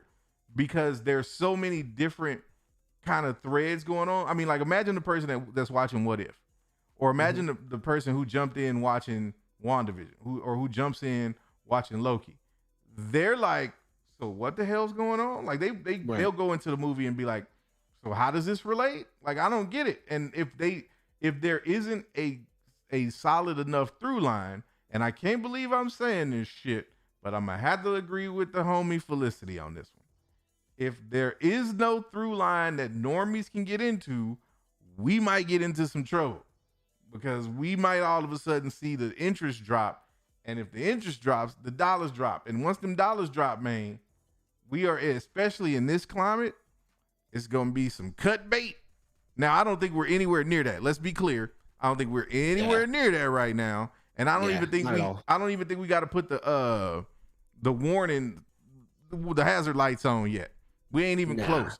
But it's a question that I start to ask when you have so many of these kind of like offshooting plot points. You know what I'm saying? Like it starts to really, really make you wonder. Now, skipping to the last cutscene. We get to see, we thinking, his sister, and I keep blanking on her name. I'm so sorry. Xiling. I'm saying it right. So, we thought, based on the movie, that she was going back to go disband the 10 rings and be like, that's done with it. But what we see is she has actually incorporated her little fight circuit and is now taking over Daddy's operation. With the inclusion of women now. With the inclusion of women, absolutely, because you got to have the lady mains. Yes. You got to have the lady mains. Yes. And so that kind of sets up, like we were talking about earlier, a possibility where she might be working with the power broker, or there may be some type of connections going on there later on down the line to get you a little femme fatale working. You know what I'm saying? Get a little female team up on the villain side and really be able to flex on that level. I think that's dope. I love that aspect of, us getting a potential sequel where it's, Shang-Chi and versus his sister almost, even if that's a subplot where it's like she's coming after him now because she wants the 10 rings. You know what I'm saying? And so it could be a situation like that.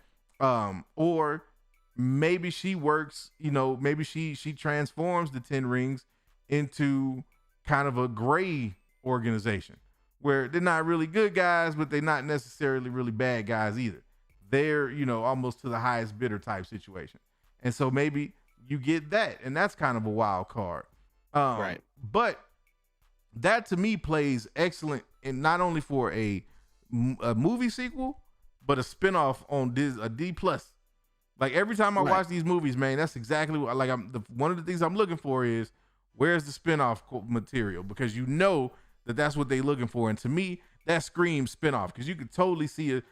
There were people that were saying, her performance in this movie overshadowed Simu Lee's like easily. Really? You know what I'm saying? Yo, dude, people, I've seen reviews where people were saying Simu Lee was probably the most impressive main character yet in a Marvel movie outside of Captain Marvel, in the sense that the supplemental characters all kind of outperformed him in a lot of people's opinion. I don't necessarily agree to that. I think, he did the role justice. I think he was great in the role, and I don't think he was outshined by everybody. I do think there were a few performances that did kind of steal the show from him a little bit.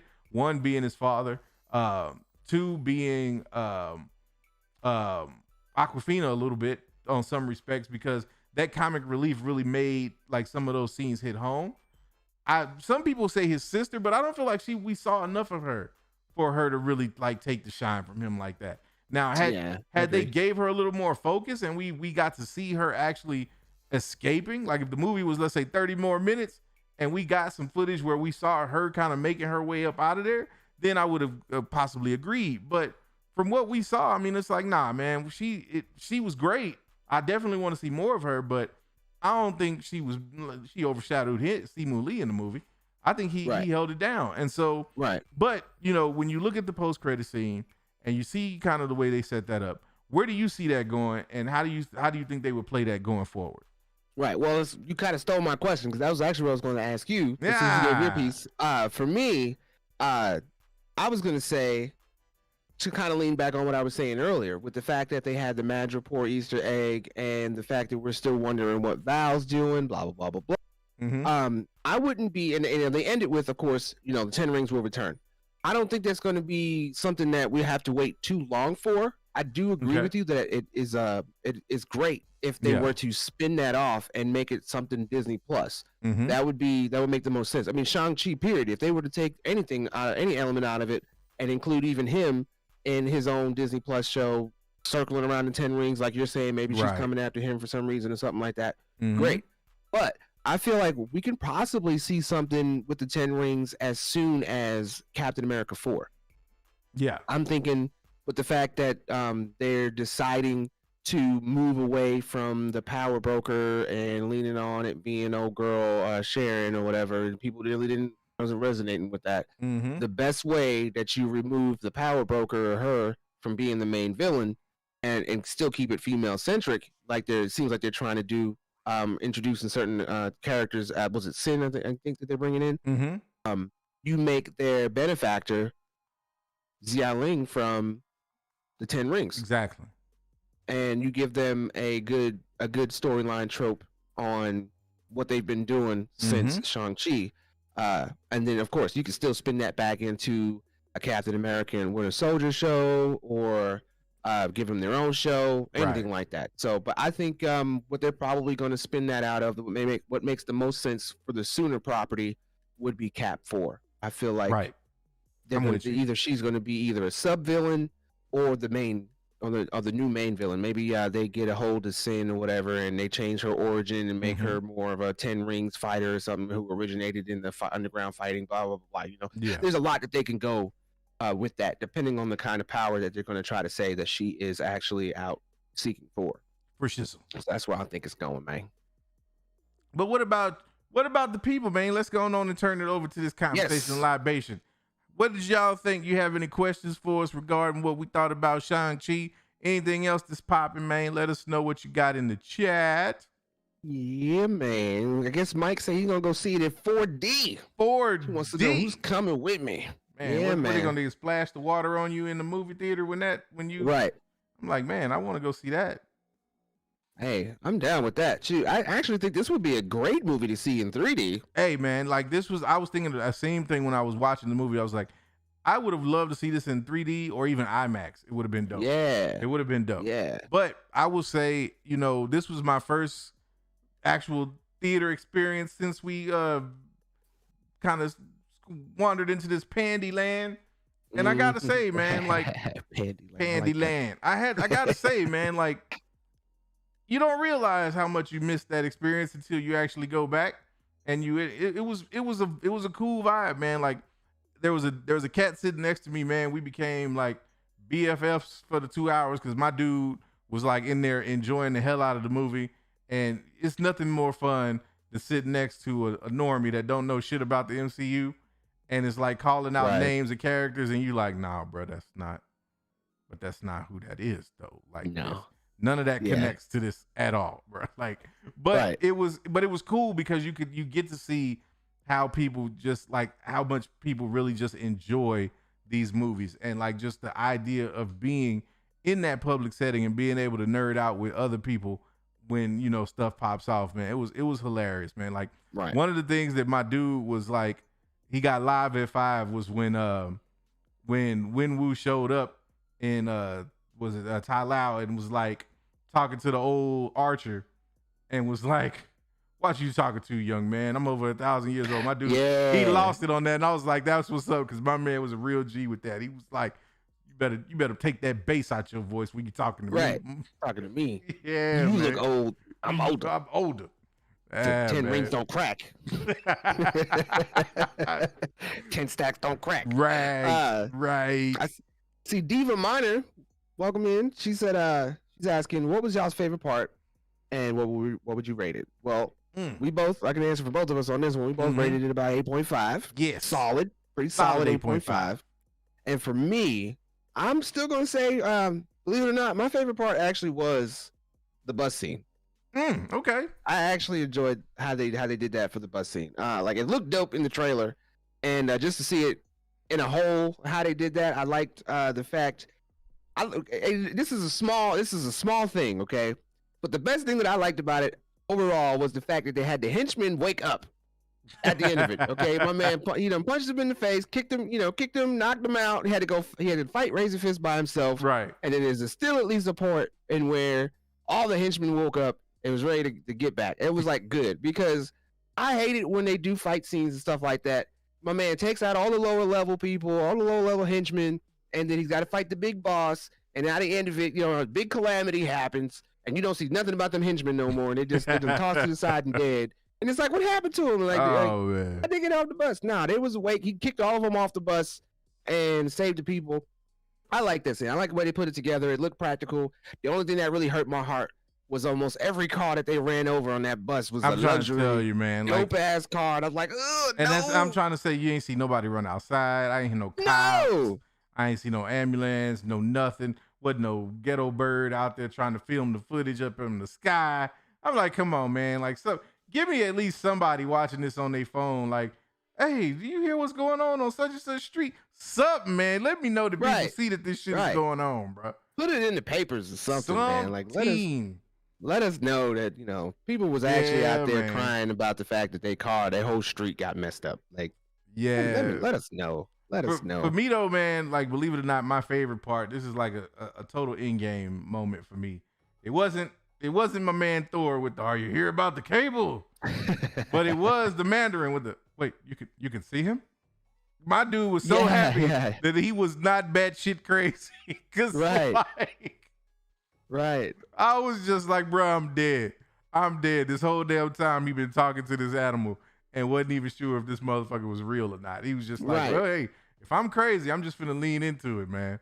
But he's been down there for a minute. Exactly. So. Exactly. And that whole question to me, man, that had some strong Dave Chappelle show vibes. Cause I was just like, you can see me? I have to take a look at my talent. Oh, right. Bro. I was like, that shit is hilarious, bro. Loved it. Loved that scene, man. Like, my man helped, like, just really drive that movie home for me, man. So that was my favorite. Yeah, I think the only other part I would say was probably that's not an action scene I could say is a favorite is the Wenwu explanation, the actual going back origin part, and showing who he was and just debunking the whole Mandarin thing. Hold on, stop the tape, man. We got a Mama Lavis in here. We got yes, a Mama Lavis Titan. Man, you better try to say hi to your mama. I was getting there. No, ain't no getting there. You see, I got to get on him because I saw it. I was like, nah, you gonna. I'm gonna do that. I'm gonna do that right now. I was trying to be polite and at least finish our conversation before. No, man. Look, when Mama show up, when Mom show up, you got to be like, hey, what's up, Mama? Like right off the bat. Because you're gonna hear about that later. Oh yeah. Most definitely. She's gonna be like, yeah, how come you didn't use the when you was saying on them words, huh? That part. So you better censor all that. Man, nobody want to hear that. How you doing, Moms? How you doing? Hi, Mama. Always a pleasure having my mama in here. Oh yeah. I seen Replenish ask. He said, "What's going on with Abomination?" That's the question, man. That is definitely the question. Definitely the question. That is definitely the question. We'd like to know what's going on with Wong. My man's out there hanging out with the Abomination in the first place. All of that. Like, did you go bust him out just so he can go fight in this tournament? Do they know he's gone? Why are you doing this? Yeah, I mean, there's got to be something. There's got to be something to it, man. And I think we'll get. I think we'll get more of that probably in maybe you think so. Let me ask you think we'll get any Abomination in Doctor Strange too? No, I don't think we'll get it as soon as Doctor Strange 2. Okay. I wouldn't be surprised if, again, that's another thing they bring back in Captain America 4. Yeah. I feel like he's going to be more of an Earth-based character that they lean on for that reason. I don't think No doubt. I don't think that they'll show him. But just real quick, I guess since we're talking about Doctor Strange real fast, those rumors about Peggy Carter being in there starting to make a little more sense after watching What If. Yeah. Episode 4. The tentacles, they keep bringing back the tentacles and showing that it has power, and they keep trying to get people familiar with looking into Shumagarth. Yeah. And we know that she pushed him back into that dimension, and then all of a sudden she just shows up at some point 70 years later. I wouldn't be surprised if that actually has something to do with Shumagarth, because he can change size at will. He can be as big as a planet and engulfing it, or he can be as small or normal human size. Right. And again, they showed it two different dimensions with tentacles, and they didn't really give it like in episode 1. It's called the Champion of Hydra, which that has no comic book ties. There's no comic book nothing that says Champion of Hydra.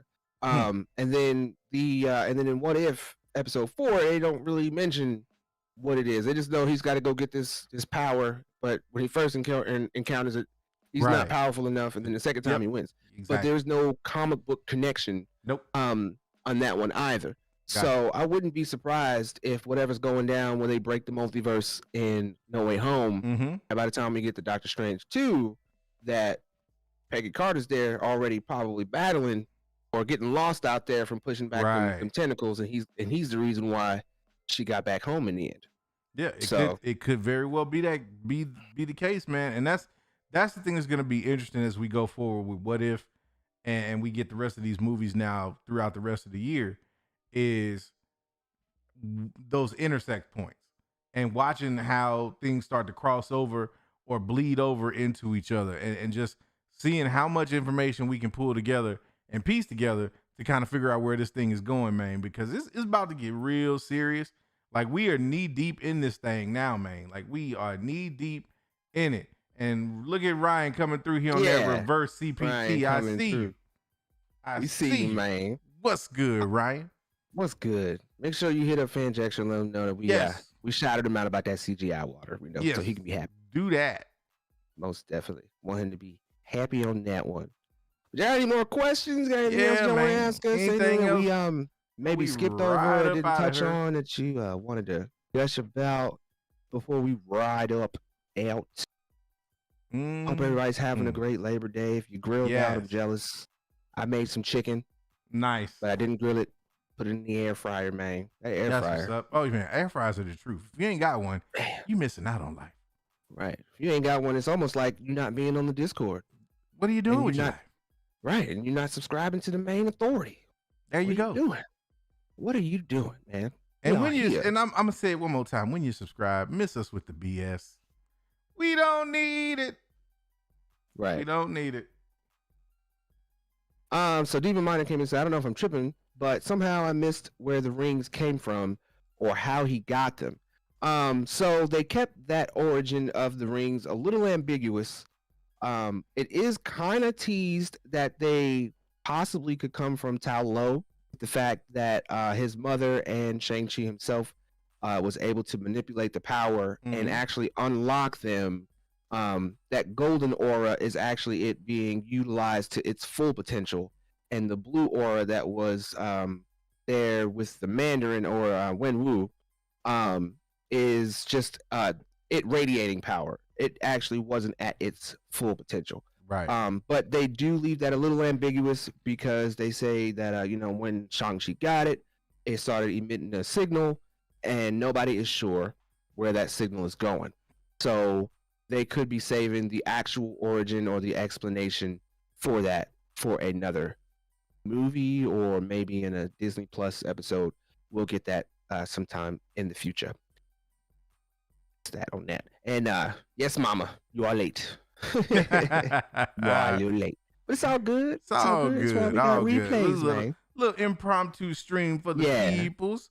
We're gonna be doing more of these more often as we move forward. But yeah, we had to get in here, man. Let y'all know how we felt about that Shang Chi and the 10 Rings. Right. But one thing that is a constant is we will be on the Mayne Authority on Thursdays, 9:15, man.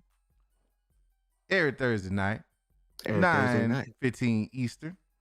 Yes, be sir. sure to be through there. We take that very, very seriously. Very, very seriously. Most and, I was thinking about this today, man. We totally missed this weekend, man. This was the first weekend of September. We were supposed to do a little something. We were supposed to do a little turning up on the Discord, man. But, distractions. Mm-hmm. Most distractions and the fact that we was working on them commercials. Yes. Working on them changes for y'all peoples. Backed by popular demand. Yes, commercials. Some great. And got some good stuff coming. Most definitely. Yeah, Most man. Definitely. Let's see here. Diva Mina said, what did you think of the squid-looking soul-sucking thing? She's talking about the dweller in the darkness. In the darkness. I thought it was cool, man. I mean, it was a little bit tacked on almost, but it didn't really bother me. It didn't really take me out of the movie as much. I did find it kind of interesting how they pulled a Star Wars move and kind of gave you they kind of set you up for that with What If Episode 4 and how Doctor Strange was kind of absorbing the essence from everything else, and then you get to the Shang-Chi movie, and he's like, oh, okay, yeah, we've already been prepared for that. There is a precedence now in the MCU for this. So now we don't have to be like, oh, well, that's something that just totally OP came out of nowhere. No, which in the context of the MCU, I don't really think that's even necessary. Now, in Star Wars, if you're just going to start just giving people random force abilities that we ain't never heard of, that would have been a hell of a lot more convenient earlier in the timeline. Right. Then maybe you got to try to do that. But, I don't think I put it this way. I don't think Marvel specifically did that for that reason. I think it just kind of happened to play that way. But it was something that I caught as soon as I saw it in the movie. It was like, hey, they just kind of prepare people for that with What If last week. Interesting. Right. Well, and I guess she might have missed that part, but to my point, again, the fact that they're starting to feed into more of the soul sucking thing, the energy sucking things, on that trope. Still, I'm ready for my man Galactus. Yeah, I'm ready for them to start showing how my man comes through and consumes worlds. I like this. I'm ready to see the Eternals because I want to see the scale. I want to see on what scale they're going to make the Eternals look like. I mean, they're supposed to be so huge that, they're way out in the atmosphere if they ever do decide to step on the planet. But again, they're another thing that can change in size. Now, there are certain comic tropes, and if Trinity's still in here, please correct me if I am wrong. But I do see where Galactus actually does manipulate his size as well. In certain comics. There's certain comics where he's larger than life, and then there's certain comics where I've seen where he's able to shrink down to fit in the planet and interact with the beings. I still think there's a certain limit though. I don't think he's able to go anything smaller than like a skyscraper. Gotcha. I don't think he's able to be actual human or man size. I do believe if he's on a planet visually, he's taller than the tallest building, but he's not so little to where it's a single Avenger could just walk up and punch him in the face or anything like that. That ain't happening. Nah, that ain't happening. No, man. But I'm waiting to see, or I'm ready to see what else are they going to introduce in the MCU that is on that same kind of trope. Because there's a few things that are coming through that do that. Energy, feeding off energy. So of course now we're seeing that with Doctor Strange doing it. We're seeing that with this creature doing it. And I feel like, again, that not only plays into something as large as Galactus, but something as small as vampires. Right.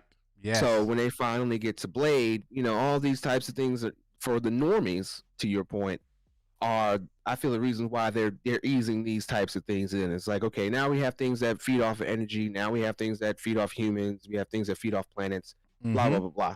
So I think that is where a lot of this stuff is starting to come from, starting with to dwell in the darkness. In the darkness. Yes, sir. Yes, sir. So Yes, before we sir. get out of here, the last thing I want to get on, man, real quick. We are now on the other side of Shang Chi. So what is the next big thing for us to get excited about? Mm. 2K. No. No, No. not at all. But yeah, I wouldn't say not at all. I mean, I'm excited for 2K, okay? I am excited for 2K. We'll have to talk about that on Twitch. Yes, we will. But this month is Visions. Yes. Visions. Yes. Did you hear me, people? Visions. It's going down. You know, I might do watch parties for Visions, bro. I'm gonna have to join you on that. I might have to do watch parties for Visions. So, Man. I mean, you're gonna have to. I'm gonna have to start now, at least for me, to get my sleep schedule on there, because September 22nd. Woo, it's gonna be rough. But Woo. Visions, man. I don't know if I'm gonna be able to just like not be on that right away, man. We're gonna make that work. We're gonna have to find a way to make that shake. We got a lot of things we gotta look forward to. But we know Visions. you're not excited, LRW without the S. We already know. Yeah. But I think it's gonna be dope. Some people, yes, of course, the real ones know it's gonna be dope. Right.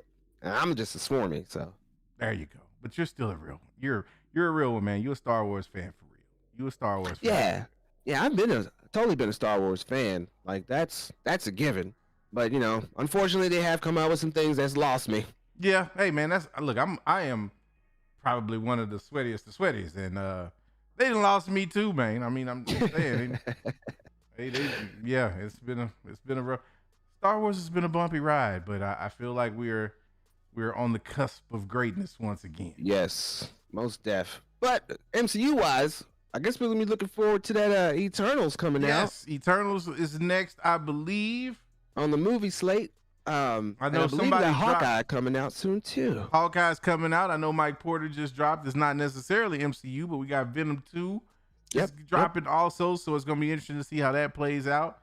Definitely gonna keep my eyes on this box office situation, because I want to see, how these theaters and everything work, and if it's gonna end up, with any type of delays again. I hope we don't go down that road anymore.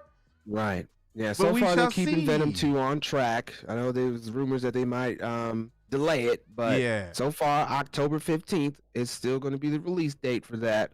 And a lot of people are questioning and wondering, where's Morbius? Morbius is still slated for January. Right. January 28th so far. I'm not going to front, though, when it comes to them wanting to delay Venom.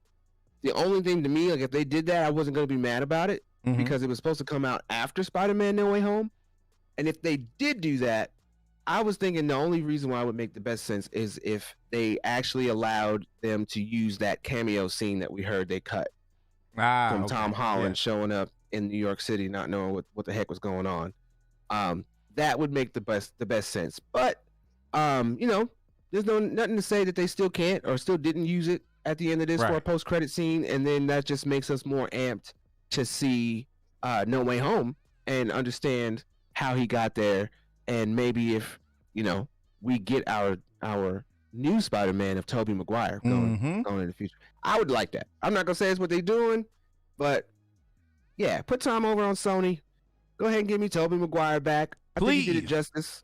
And we need an older Spider-Man now. Yes. We need to finish and see what the trope was, or what the deal was with my man's Tobey Maguire Spider-Man. What happened after Spider-Man 3? I think I'm gonna go out on a limb and say something. I think Tobey Maguire could have a RDJ style comeback if they brought him into the MCU with Spider-Man. I think so too. I think my guy would be able to put more into that role, similar to what I think we're gonna see with Ewan McGregor and Obi-Wan, with Hayden Christensen and Obi-Wan, and like I said, with what we saw with RDJ and Iron Man. I think Tobey Maguire could very well do the same thing for his career coming back as Spider-Man. I would totally. I'm agree ready with for that, man. I'm ready for that, man. Totally agree with that. And Kyle Carter, you are correct. As of 10 hours ago, apparently they have bumped up the That's a debut good sign.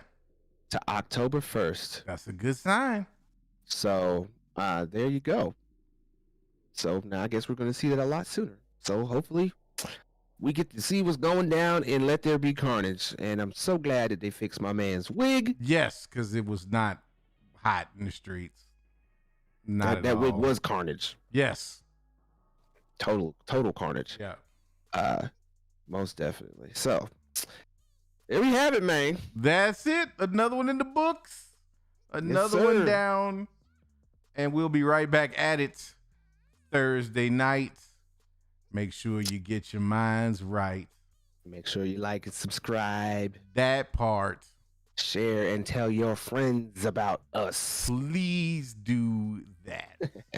For sure. But for now, like we always say, You ain't got to go home. But you got to get the hell up out of here. Yes, sir. My man. Love it, bruh. Yes, sir. Always a pleasure. Always a We are outie. Yes, sir. We'll catch y'all the next episode.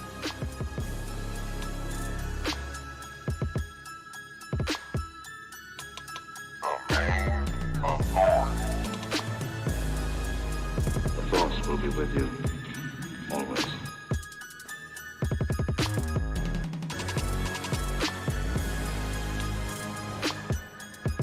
Hey man, y'all sure y'all don't want to like burn one first, man?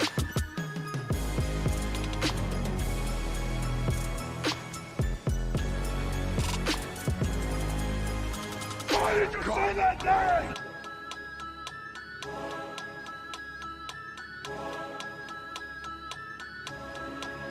Are you here about the cable? What is thy bidding, my master? $8. These chicks be out here catfishing. Forever. Alone? Forever. $8. This is the way. Why did you say that name? This is the way. So nice, had to run it twice.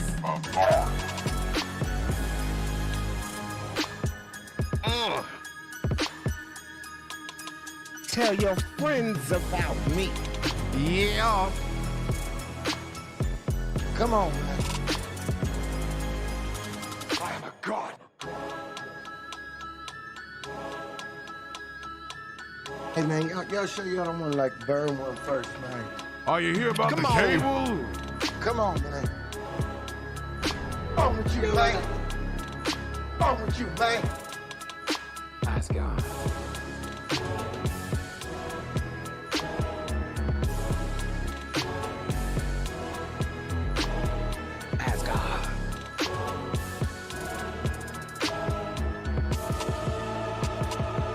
Be careful what you wish for, Parker.